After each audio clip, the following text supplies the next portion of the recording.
ආයිබෝවන් දෝසත් ජෝතිය සේවය සමග රැඳී සිටින ඔබට අද අපි කතා කරන බලාපොරොත්තු වෙන්නේ මේ ගුරු ග්‍රහය. ගුරු ග්‍රහය නැත්නම් මේ බ්‍රහස්පති ග්‍රහය. මේ බ්‍රහස්පති ග්‍රහය සාමාන්‍ය මේ ශාස්ත්‍රීය අංශවලට තමයි හුඟක් බර වෙලා ඉන්නේ. ශාස්ත්‍රීය කටයුතු වලට තමයි වැඩි දායකත්වයක් ගුරුගෙන් ලැබෙන්නේ. මේ ගුරු ග්‍රහය 2025 වර්ෂයේ මැයි මාසේ 15 පස්සේ මිථුන රාශි ගත වෙනවා. හැබැයි මේ මිථුන රාශි ගත වෙනවයි කියන්නේ මේ මිථුන රාශිය මූඩ ශක්තියක් තමයි මේ ගුරුට හම්බ වෙන්නේ. ඒතර මේ ගුරු ග්‍රහය මිථුන රාශි ගත වීම මොන විදිහටද තම තමන්ගේ ලග්න වලට බලපවත්වන්නේ?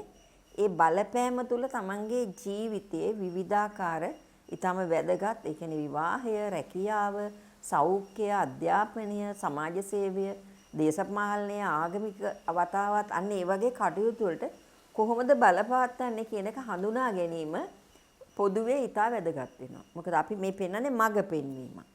ඒ නිසා අදහස් කළා මේ මිථුන ලග්නයෙන් උත්පත්තිය ලැබලා ඉන්න ඔබට මේ මිථුන රාශි ගත වුණාට පස්සේ ගුරු ග්‍රහය නැත්නම් බ්‍රහස්පති ග්‍රහය ඔබේ ජීවිතේට මේ වර්ෂය කොහොමද බලපවත්වන්නේ කියලා.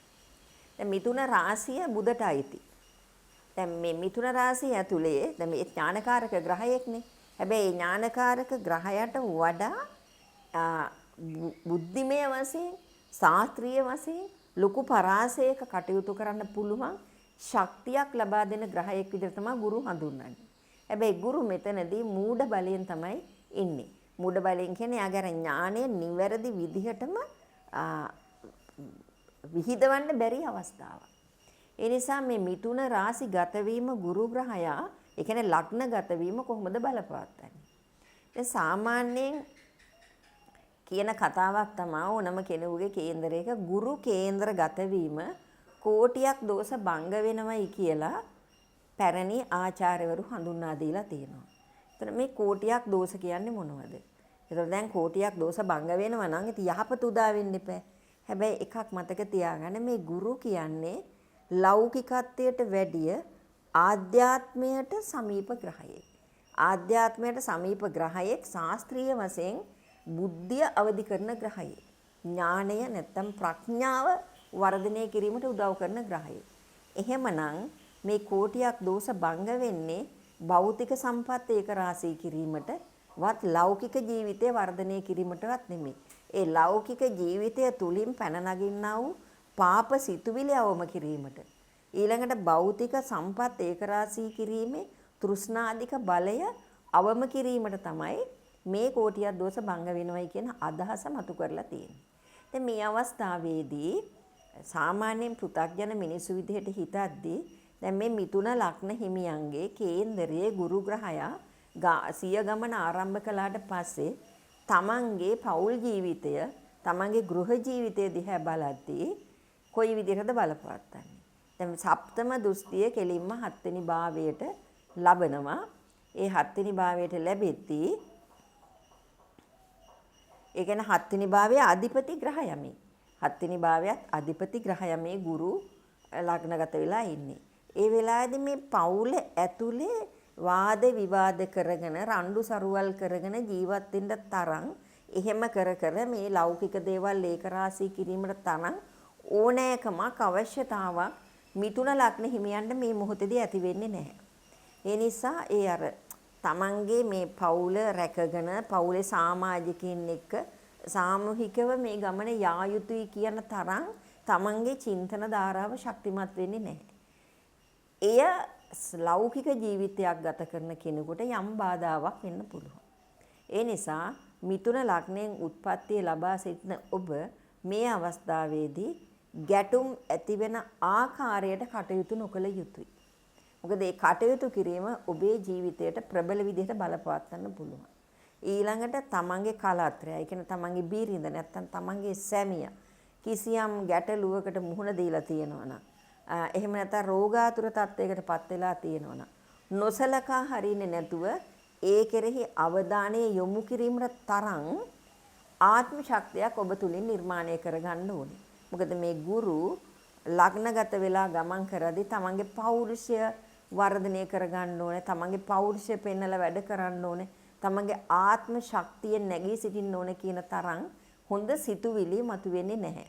අර ඕනම ගැටලුවකට ප්‍රශ්නයකට මුහුණ දීලා කාගෙන යන්න ඕනේ කියන මට්ටමකට තරම් ඔබ ධෛර්යමත් නොවන තත්ත්වයක් තමයි මෙතනින් ඇති කරන්නේ. එහෙම වුණාම පවුලක් ඇතුලේ ඒ පවුල දියුණු තත්ත්වයකට ගෙන යාමට තරම් ඕනෑකමක් උනන්දුවක් ඔබේ ඇති නොවෙන්න පුළුවන්. දැන් දේශපාලන කටයුත්ත කියදෙන කෙනෙක් නම් ඒ ජයග්‍රහණය වෙනුවෙන් එන බාධක වලට මුහුණ දීලා කටයුතු කරන්න ඕනෑ කියන සිතිවිල්ල ඊළඟට ඕනම බාධකයක් ජය ගන්න ඕනෑ කියන හැඟීම ඇති නොවෙන්න පුළුවන්. නමුත් ඒක සමස්තයක් වශයෙන් බලද්දී ජීවිතයකට යම් කිසි ඒ ජීවිතය ගොඩනැගීමට තියෙන බාධාවක් ඉදිරියයි පෙනී යන්නේ. එතන මෙවැනි අය මේ වගේ අවස්ථාවක තමන්ගේ කේන්දරයේ ගුරු ලග්නගත වෙලා ඉන්නේ නැද්දි ඔබ වෘත්තීය කටයුත්තක නිරත වෙච්ච කෙනෙක්. ඔබ යම් කිසි ව්‍යාපාරයක් කරන කෙනෙක් නම් ඒවා කෙරෙහි වෙනදා තරම් ඕනෑකමින් බලන්නේ නැතුව නිකන් මන්දෝත්සාහී විදිහට ඊටමත් අලස විදිහට උදාසීන විදිහට නම් බලන්නේ ඔබට ඒ රැකියාව සාර්ථකව කරගන්න බැරි වෙනවා. තමන්ගේ ප්‍රධානීන්ගෙන් හැමතිස්සෙම දෝෂාරෝපණ එල්ල වෙන්න පුළුවන්. තමන්ට බාර දෙන රාජකාරිය වෙලාවට ඉෂ්ට කරගන්න බැරි තරම් අලසකමක්, කම්මැලිකමක්, එපා වීමක් ඇති වෙන්න පුළුවන්. වෙලාවට රාජකාරියට යන්න තරම් උනන්දුවක් ඇති නොවෙන්න පුළුවන්. ඉතින් ඒ தত্ত্বය මෙවැනි ග්‍රහ මාරුවක් තුල සිද්ධ වෙනවයි කියලා අවබෝධ කරගත්තොත් ඔබට ඒ தত্ত্বය අවම කරගෙන තමන්ගේ සිත වෙනස් කරගෙන කටයුතු කරන්න පුළුවන් පරිසරයක් ඔබ විසින් නිර්මාණය කරගත යුතුයි. ඊළඟට ඔබ ව්‍යාපාරයක් කරන කෙනෙක් නම් මේ ව්‍යාපාරේ වැඩි දියුණු කරන්න ඕනේ. මේ ව්‍යාපාරේ හොඳින් පවත්වාගෙන යන්න ඕනේ. මේ ව්‍යාපාරයෙන් ලාභ උපරිම කරන්න ඕනේ. මේ ව්‍යාපාරයට පවතිනා වූ යම්කිසි බාධාවල් තියෙනවා නම් ප්‍රශ්න ගැටලු තියෙනවා නම් ඒවා निराකරණය කරගන්න ඕනේ කියන ඕනෑකම, ඒ අවශ්‍යතාවය, ඒ ප්‍රශ්නට මුහුණ දෙන ශක්තිය ඔබ තුල නිර්මාණය නොවෙන්න පුළුවන්. කොටින්ම කියනවා නම් මහා අලසකමක්, මහා කම්මැලිකමක්, මහා උදාසීන බවක්, එපා වීමක් වගේ නිකන් කඩා වැටෙනවයි කියන්නේ මානසික වශයෙන් ඇති වෙන්න පුළුවන්. ඒ නිසා ඒ தত্ত্বය ඔබේ දියුණුවට බාධාවක් වෙනවා. මොකද මේ ලෞකිකත්වය, භෞතික සම්පත් රැස් කිරීම ඒ සියල්ලක්ම එකතු වෙන්නේ පෞල් ජීවිතයට, රැකියාවට, අධ්‍යාපනයට, ඒ වගේ දේවල් වලටනේ. ඒ නිසා ඒ தত্ত্বය එහෙම වෙනවයි කියලා තේරුම් අරගෙන ඔබ ශක්තිමත් වෙන්න ඕන. ඔබේ සෞඛ්‍ය ගැන කතා කළොත් මෙවැනි අර උදාසීන ගති, අලස ගති, කම්මැලි ගති ඇතිවීමෙන් ස්නායු දුර්වලතාවය, මානසික ආතතිය වැඩිවීම, දැන් අධික රුධිර පීඩනය තියෙනවා නම් ඒ තත්ත්වයන් වර්ධනය වීම, අනේ එවැනි තත්ත්වයන්ටපත් නොවි තමන්ගේ සිත ශක්තිමත් කරගෙන නැගී සිටින්න. ඒ නැගී සිටීම තුළින් මිථුන ලග්න හිමියන්ට මේ වර්ෂය සාර්ථක වර්ෂයක් කරගන්න පුළුවන්. ඉතින් අද අපි කතා කළේ මේ ගුරු ග්‍රහයා මිථුන ලග්න හිමියන්ගේ ලග්නගත වීම ගැනයි. ඒ ලග්නගත වීමේදී ඇතිවිය හැකි බාධක, හිරිහැර, කරදර. හැබැයි ඔබගේ ජන්මපත්‍රයේ මේ ගුරු පිහිටලා තියෙන්නේ කොහොමද?